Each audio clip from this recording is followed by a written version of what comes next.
One of the things that really surprised me right off the bat was Marquise Gray. He looked amazing within this Adam Gase offense. Last year, he looked really good. He was okay last year. He made some big plays last year, but he looks a whole lot more comfortable in this Thursday night preseason game. He looked really, really good. I think he had 3 catches for 28 yards. He just looked comfortable within the offense. He really understands it. He's a really good run blocker, which is obviously very, very important to the Miami Dolphins offense. And he's really good in play actions. He knows how to get open within this offense. He's really comfortable in it, and he thrives in it, which I think is the biggest takeaway from him. But he really surprised me. He dominated all the snaps that he took out there. That's a really good sign that we have depth behind Anthony Fasano and Julius Thomas. And it just took me by surprise.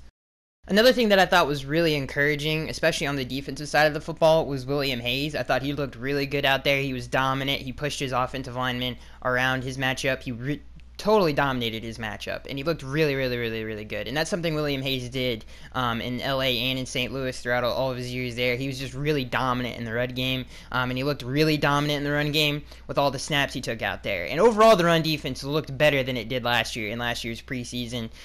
It looked just a whole lot more. The linebackers played better in the run game throughout the day. Chase Allen looked really good. I think Pro Football Focus gave him an 80+ rating, so he had a great night. Chase Allen did. Overall, the linebackers, Stringfellow, all of them played really well against the run, which was really nice. They all looked athletic and fast. Mike Cole played well.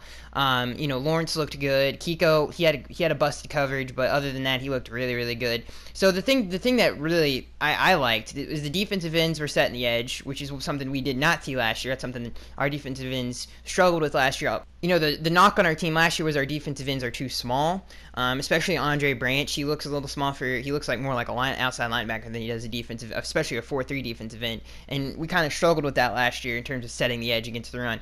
Again, William Hayes set the edge perfectly. There was a couple plays where he just straight up dominated his matchup, and most of his plays he did. He looked really good against the run. Obviously, Sue looked amazing as always. And then again, the guy that really, it didn't surprise me, but it was really nice to see was Devon. He looked amazing. He looked really good. He looked like a starting defensive tackle in the league. I love his mentality. I love his effort that he gives. It's like 100% different than what Jordan Phillips. Jordan Phillips has talent, but he doesn't give enough effort, and that's been the knock on him. But Devon, man, he looked really good. He was giving effort. He was pushing the pile. Okoye looked really good. At the defensive tackle position, he was disruptive, not only against the run, but against the pass. It was really nice to see him get in the backfield. Of course, Charles Harris. I can't remember how many snaps he took, but most of the snaps that he took, he looked amazing. He looked really fast off the edge, and that's something that we've heard from training camp and from the coaches, but we really saw that on display on Thursday night's preseason game. His quickness off the snap, and we saw that in college in Mizzou, but it was nice to see that in the NFL in a game-like atmosphere. He really dominated. I think he had 2 quarterback hurries. Obviously, there was a holding call called on him. So that was really nice to see Charles Harris get involved. But overall, the run defense is something that I was really looking at, and the linebackers looked better than they did last year. I think the depth looks a whole lot better, and obviously Neville Hewitt didn't even play, but Stringfellow, Chase Allen, those guys looked really good throughout the night, and so did obviously Mike Cole, and obviously our starters Lawrence Timmons and Kiko Alonso. Obviously we didn't get to see Raekwon McMillan, which we'll talk about later in the video, but overall I thought the run defense was better than I looked last year, and especially with the starting front that we had out there with William Hayes. He was dominating, and that's nice to see. And he's obviously a very consistent player, and obviously Devon was really good to see him play well as well. Okay, so going from the defensive line to the offensive line. So going into Thursday night's preseason game, we weren't going to see Juwan James. We weren't going to see Laramie Tunsil. We weren't going to see Mike Pouncey. I think we only had one starter out there, and that was Jamon Bushrod. So I wasn't expecting a ton out of these guys, but for what they did, I thought they performed pretty well. There wasn't anything eye-popping. They didn't dominate. I thought in the run blocking, they didn't dominate, but I thought they were pretty good. I thought they were okay. I didn't think they were anything special. Especially against the pass, they were definitely better in the pass protection than they were in run blocking. I don't think we gave up one sack all night. There was a lot of penalties, but I don't think we gave up one sack. So that was really, really encouraging to see. And some of the individual efforts that I thought need to be pointed out, and some players that I thought performed very well, was Eric Smith, the tackle from Virginia. He had the best performance out of any of the offensive linemen all night. He played the most snaps. He looked really good against the pass. He was equally as good against the run. I think he only allowed one quarterback hurry, and that was really nice to see. Obviously, another player that everybody was looking at was Isaac Asiata, because obviously Ted Larson, he tore his bicep. We're looking for the guy who's going to replace him, and I thought he did for what obviously he was playing against lesser competition, but that's what he's supposed to do when he's played against lesser competition. I thought he played very well. I thought, especially against pass protection, he looked a whole lot better than I thought he would. So that was really nice to see of Isaac Asiata, because that's obviously a player that is of interest, and we continue to watch throughout the preseason because we need somebody to fill Ted Larson's spot. But overall, I thought the offensive line performed better than I thought they would going into this game, especially since we didn't see most of our starters. Obviously, when we only had one was Jermon Bushrod. So I thought overall they played pretty well, and obviously Eric Smith he had a very encouraging performance. Hopefully he can keep that up throughout the preseason, and obviously Isaac Asiata. I thought his first game in a game-like atmosphere, I thought he played pretty well. So the offensive line overall, I thought played pretty good. Obviously they weren't dominant in the run game, but overall I thought they played pretty good. They kept the quarterbacks overall pretty good, pretty clean pockets. So that was really encouraging to see as well. So let's talk about the positional group that had by far the best performance out of any other positional group, and that was the wide receivers. They absolutely dominated tonight, and it's nice to see that because they've been consistent throughout OTAs and throughout training camp, and it was nice to see that in Thursday night's preseason game. So let's start with the first guy that made the biggest play. It was Leonte Carroo. I mean, this is what we've been waiting to see from Carroo, especially the play that he made. That's a play that he made in Rutgers constantly. And obviously his red zone numbers were off the charts, and that's one of the reasons why we traded up to get him. He had 10 plus touchdowns, both years down there at Rutgers. And that play is something we saw of him throughout college, and it was really nice to see him do that in a Dolphins uniform. Brandon Dowdy obviously put it up there for grabs. He made a nice adjustment to the football. Obviously he's a very physical receiver with great hands, and he made a great snag for the touchdown. So it was really nice to see Leonte Carroo make a play, and especially the kind of play that he made. It was really nice to see that. Some other players that made some smaller plays, but it was really nice to see them make plays, was obviously Jakeem Grant. Something that he's really struggled with since he's been a Dolphin is his hands. He's dropped a lot of balls, obviously punts, and in training camp he's dropped some touchdowns. It was really nice to see him climb the ladder and make a difficult catch in traffic. I mean, he had to really go up to get it. That was a terrible pass in traffic, and he went up to get it. And obviously Jakeem Grant's like 5 foot. He's like 5'5". He's a really small guy. It was really nice to see him make a difficult catch on the sideline. Drew Morgan, we saw some plays from Drew Morgan. He had a lot of run after the catch plays. He had one that went for a first down. He left some plays out there. Not his fault. It was the quarterback's fault. Felt like the timing was off with him. Some of the balls got to him a little late. Again, the timing was off, but Drew Morgan, he looked really good. Thomas Durante, a tight end out of UCLA, I thought he made some plays. There were some plays left on the field as well. There was a play action and a deep corner out to the sideline. He was wide open, and it was just a bad pass. There were some timing issues there on some play action bootlegs. He was open in the flat, and if the quarterback got him the ball early, he definitely could have done some damage running after the catch. Not his fault, but he looked really good. And obviously the headliners, Demore Stringfellow, what a day from him, man. He looked amazing. I think he's 6'2", and the speed that he displayed, I didn't know he had wheels like that. He obviously, the 99-yarder displayed that perfectly. He had some difficult catches, some back shoulder catches, but he looks like a legitimate deep threat. And I'm telling, the depth at receiver is ridiculous on this Dolphins team. He looked amazing. It's definitely by far the best positional group on the team, and that was displayed throughout Thursday night's football game. But that 99-yard touchdown was really impressive. The back shoulder catch, and then the run after the catch ability with his speed, that was really, really impressive. I think he had 114 yards on 2 catches. So it's going to be interesting to see if he can keep that up, but he looked like a legitimate deep threat. And then obviously Francis Owusu, what a catch in the end zone. And that's something he did at Stanford a lot, was make difficult catches, and we saw that today. He's a big-bodied receiver. He made that difficult catch in the back of the end zone with a defender draped all over him. It was pass interference, and he still caught it. Obviously, he had the dagger catch at the end of the game. I think it was toward the sidelines with a beautiful catch. That was a beautiful catch, a beautiful adjustment to the football.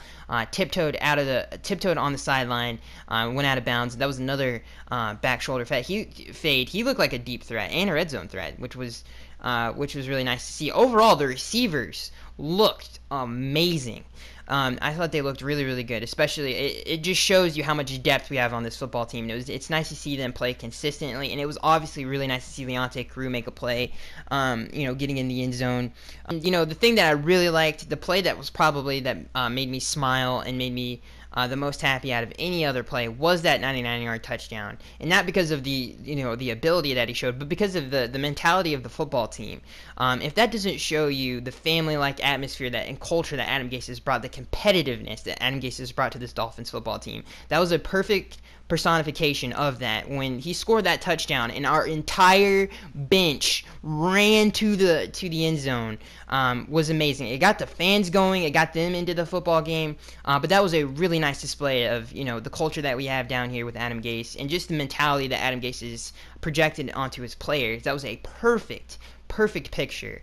We saw people like Cameron Wake, Jarvis Landry, DP was over there. The entire football team was over there, mobbing him in the end zone. So that was probably the best play of the night. It wasn't even a football play. It just goes to show you the competitive nature of our football team, and it was amazing.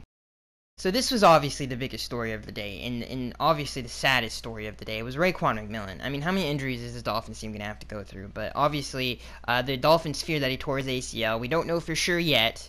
But that's the fear, that he did tear his ACL. He was on crutches after the game, so that's not a good sign. But if he is indeed out for the season, and I'm assuming even if he isn't, he's going to miss a significant amount of time, then that's going to obviously create a big hole. But it sucks because, again, this is a player that looked really good throughout training camp so far, and he looked really good throughout OTAs. He was answering the question marks, whether he could be a 3-down player or not. He was answering those questions in practice. He looked amazing. He earned the middle linebacker position. He beat out Lawrence Timmons and Kiko Alonso and Mike Cole for that position. And then we obviously finally decided that, yeah, you're going to be the middle linebacker for the season. And he looked amazing. It was awesome. We were going to see him in his first game-like atmosphere, and then on a punt return, on punt coverage, he obviously banged up his knee, got slammed into another player, and it sucks. But the Dolphins for the injury at all, like Darren Rizzi, that's what he does every single year. All the rookies, they always get work on special teams, especially on coverage as gunners and stuff like that. That just a football play. I mean, if he got injured on a defensive snap, we would be just as upset anyway. I don't blame. It's just football. That happens sometimes. It sucks, and it's a tough pill to swallow. But I'm not going to blame the Dolphins for having him out there on kickoff coverage. That's something he was going to be doing in the regular season, and that's something that obviously Darren Rizzi has done for years. He's put rookies on special teams, so it doesn't bother me that happened. But what are we going to do from here? Obviously, Mike Cole is in contention for that middle linebacker role. In my opinion, the best lineup to go with, especially since Neville Hewitt has had a really strong offseason, he's had a really, really, really good training camp, is to put Neville on the outside and put Kiko on the outside and start Lawrence in the middle. Obviously, Lawrence has been very successful at the middle linebacker position in the past, and it sucks that we lost Raekwon, but I think that's probably, if we were to stay in-house with it, I think that would be the best lineup.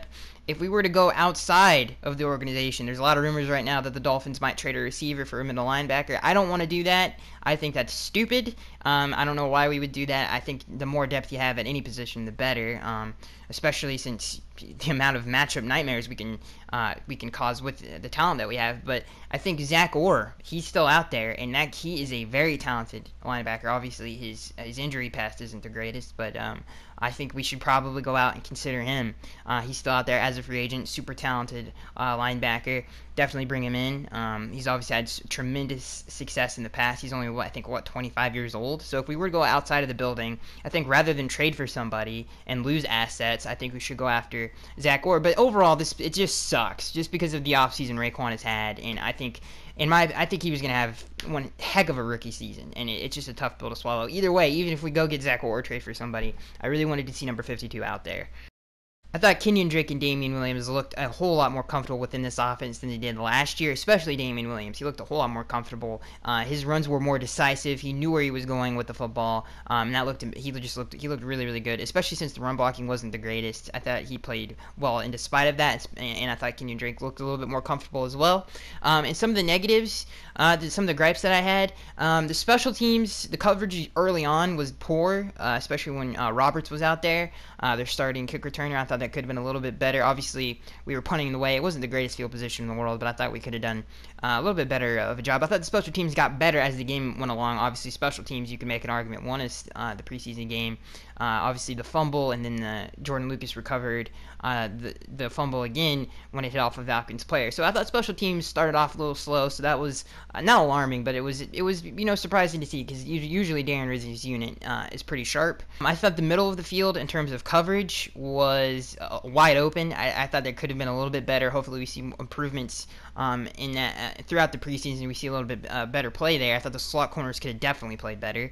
That was the biggest gripe I had with the defense all night. I thought the middle of the field in terms of coverage was by far the biggest. I mean, most of the third downs they converted was in the middle of the football field with their slot receivers, and I thought the slot corners could have played better in the middle of the field, and the middle linebackers could have played a little bit better in coverage in the middle of the field. I thought the middle of the field was a little bit open. That was the biggest gripe I had with the defense all night. And a small gripe that I have with the defense, even though they didn't get a ton of snaps, was the pressure. Obviously, the Dolphins we only had one sack. I think that was the only sack from both teams of the night, was the rookie out of Houston. I can never pronounce his name right, but the defensive line, especially the starters, since Sue was out there, Wake was out there, Andre Branch was out there, even though Charles Harris had a really good night, those guys really I thought should have shown a little bit more pressure. Obviously, the touchdown Devontae Freeman off the play action, we'd like to see a little bit more penetration, especially since the offseason that they've had. So that was a little disappointing, but it was a very small, very nitpicky gripe there.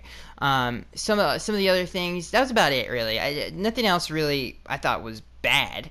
I thought, the offensive line was really encouraging, and the defensive line in the run game looked 1,000 times better than it did last year, especially setting the edge.